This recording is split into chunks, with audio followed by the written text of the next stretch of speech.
There is actually a more convenient way to open up your project, especially if RStudio is not opened already. You can just double click on the R project file and it's going to automatically open up RStudio inside your project session. So you can see the name of your project showing up on the upper right corner of the screen. And again, this is the content of my project folder. Of course, the art history file was just created, which contains all the code that I've executed so far. Currently, our history is empty because I haven't executed any code.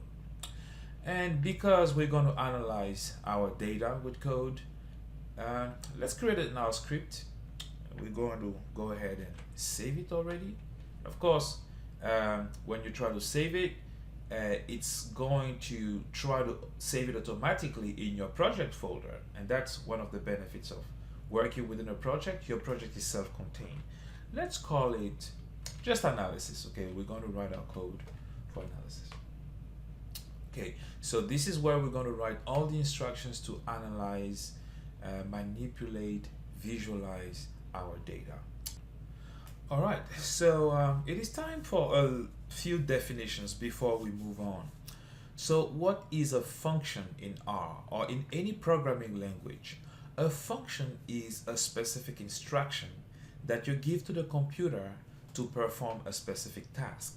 So when you install R comes with a bunch of functions. For example, the plot function.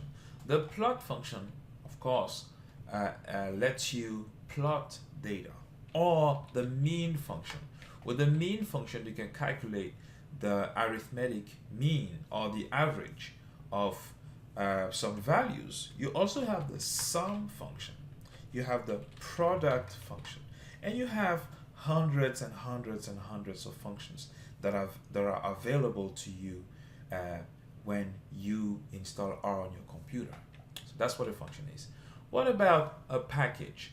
A package is a group of functions that have been put together.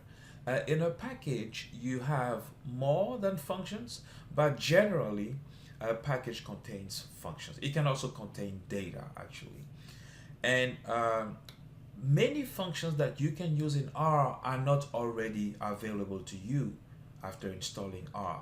They are contained within packages that have been contributed by R users all around the world. And this is why R is such a great tool, because there are literally thousands of people which have contributed, awesome packages that contain awesome functions that can actually, do the work that you want to do. So instead of, creating everything from scratch, many people have already done what you need.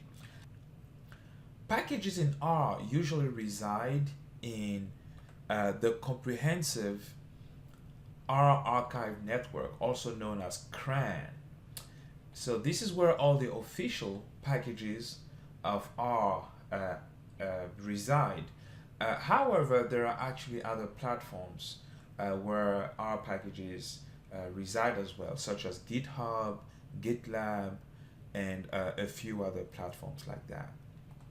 So in order to install a package, we're going to use a function. And actually in this introductory tutorial, we will use three main packages. And these packages contain functions that we are interested in using for the kind of work that we want to do.